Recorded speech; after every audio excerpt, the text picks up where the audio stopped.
남자가 즐겁게 쳐다보다가 고등학교 여름 방학. 저는 18년 인생 처음으로 인생의 쓴맛을 알게 되었습니다. 아버지의 사업이 쫄딱 망하면서 저 구석 달동네로 이사를 하게 됐거든요. 굽이굽이 올라 도착한 곳은 여기다 내려놔, 여기다. 허름하고 낡은 주택.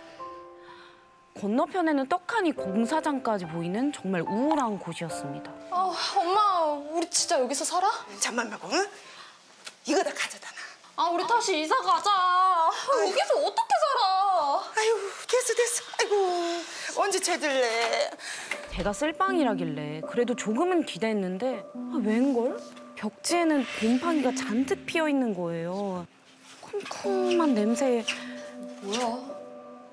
방에 창문이 없는 거예요. 게다가 뭐야? 누가 뭔 신문지를 붙여놨어. 벽 한쪽이 신문지로 덕지덕지 도배가 돼 있고요. 누가 왜 이런 걸 붙여놨어? 벽 가까이 다가가 조심조심 신문지를 뜯어봤습니다. 뭐야? 창문이 있었잖아. 아니 생긴 것도 멀쩡하고 창밖에서도 햇빛이 아주 잘 들어왔어요. 그제야 좀 사람 사는 방 같더라고요. 도대체 왜 막아놨는지 이해가 가질 않았지만 당장 짐 정리가 급해서 신경 쓸 겨를이 없었죠. 정신없이 청소를 끝내고 나니까 벌써 늦은 밤. 이불 위에 눕자마자 금세 골아 떨어졌습니다. 그런데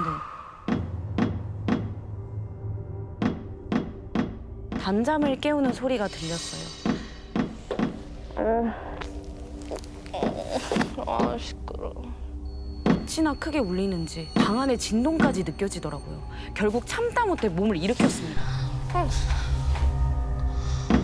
야밤에 누가 이렇게 시끄러워. 그런데 가만히 들어보니 제 방 창문 바로 근처에서 나는 소리 같은 거예요. 뭔가가 부딪히는 소리가 계속해서 들리는데 누구야? 버럭 소리를 지르며 창문 밖을 내다봤죠. 그런데 아무것도 없는 거예요.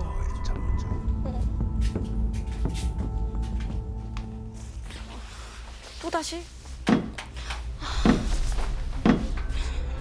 누군가 장난을 치고 있다는 생각에 그대로 집 밖으로 뛰쳐나갔습니다. 하지만 이번에도 역시 아무도 안 보이는 겁니다. 그런데 응? 분명히 낮에는 멀쩡했던 제 방범창이 떨어질 것처럼 너덜너덜한 거예요. 누군가 이 방범창을 뜯으려고 했던 소리는 아닌 걸까? 저는 겁에 질린 채 다급하게 집으로 뛰어들어왔습니다. 누군가 계속 저를 지켜보고 있는 걸까요? 방에 들어온 타이밍에 딱 맞춰서 그 소리가 또다시 들렸어요. 그런데 재빨리 달려가 창문을 닫으려는데 덜컹거리면서 아무리 힘을 줘도 닫히질 않는 거예요. 그때 창문 위로 하얀 무언가가 쓱 올라왔습니다.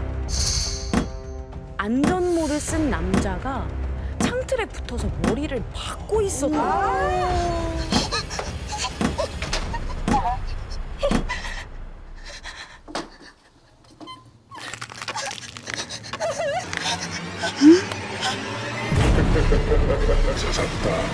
그건 사람이 아니었어요.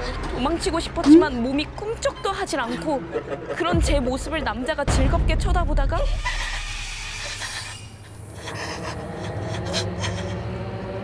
한 손으로 제 머리카락을 쓸어 넘기는 거예요.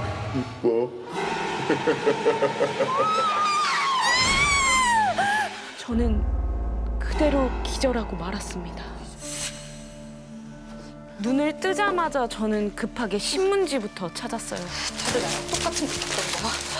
그래서 이렇게 신문지로 막아놓은 거야. 창문에 다시 덕지덕지 신문을 붙이는 걸 보곤 어머, 아유, 얘가 지금 뭐 하는 거야? 아이고, 왜 멀쩡한 창문을 막고 그래? 엄마, 이거 귀신 나오는 창문이야. 현지야. 하지만 엄마는 어젯밤 있었던 일을 듣고도 대수롭지 않게 말하셨어요. 아이고 이사 와서 첫날이라 악몽 꾼 것 같은데 도저히 믿지 못하는 엄마에게 저는 울며불며 사정했습니다. 당장 이사 갈 거 아니면 신문지라도 붙일 수 있게 해달라고요. 그리고 또다시 찾아온 저녁. 부모님은 두 분 다 일을 나가시고 저는 혼자서 집을 지키고 있었어요. 창문도 원래대로 다 막아놨으니까 별일 없겠지? 하지만 그건 바보 같은 착각이었습니다.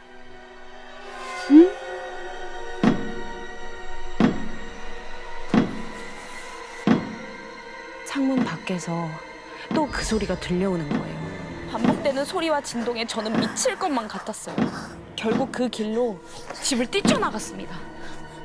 그리고는 친구를 만나서 하소연도 하고 마음을 다독이다 보니 어느덧 밤 12시. 엄마에게서 전화가 걸려왔습니다.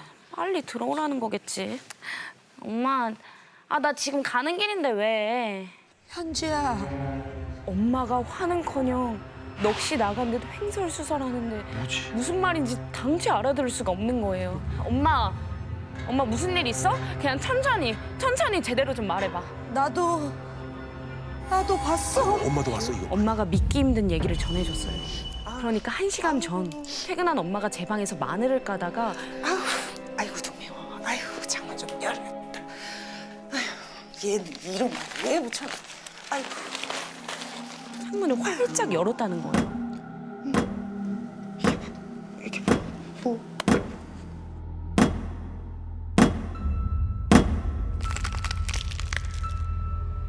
제가 봤던 그 남자가 인상을 잔뜩 찌푸리며 엄마를 노려보고 있었다는 거예요.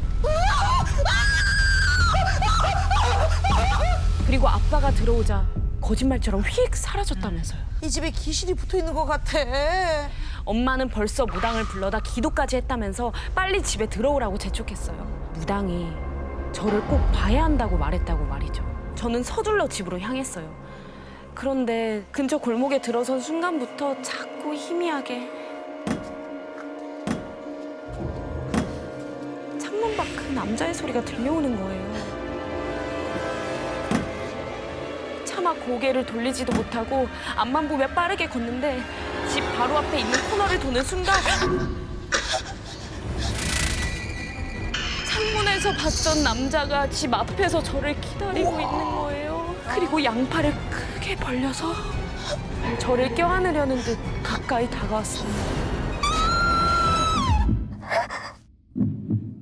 현지야. 최현지. 야 정신 차려. 다시 눈을 떴을 땐 마중 나온 아빠가 저를 걱정스럽게 내려다보고 있었죠. 또 왜 이래? 아빠의 부축을 받으며 겨우 도착한 집. 엄마 말대로 이미 무당이 도착해 구석구석 부적을 붙이고 있었습니다. 그런데 제가 방에 들어서자 무당이 하던 일을 멈추고 저를 빤히 노려보기만 하는 거예요. 왜 안 보이나 했더니 여기 붙었네. 무당의 말을 듣자마자 등 뒤에서 오싹한 기운이 느껴졌어요.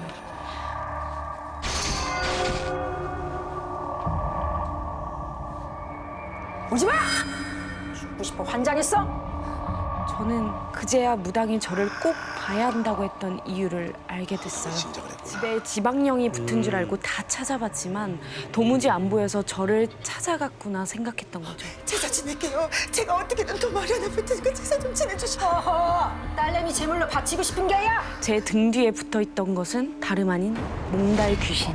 한 번 점찍은 여자를 집요하게 따라다니는 악귀 중에 악귀라고 했습니다. 몽달 귀신은 누울 자리가 없어서 함부로 제사를 지냈다간 오히려 이곳에 눌러앉을 구실만 만들어준다는 거예요. 무당은 살고 싶으면 자기 말을 따라야 한다며 한 가지 비방을 알려줬습니다. 네 몸에 항상 지니고 있는 물건 있지? 당장 일이네.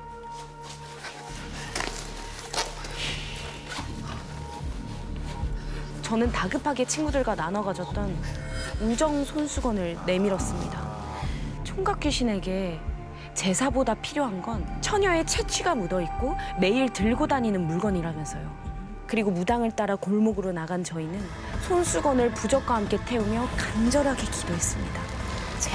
제발 저 대신 이 손수건을 데리고 가달라면서요. 그리고 급하게 다른 집을 구해 얼마 후 이사를 갔습니다. 창문에서 본 그 남자 아직도 자신의 신부를 찾아 어딘가를 서성이고 있을까요?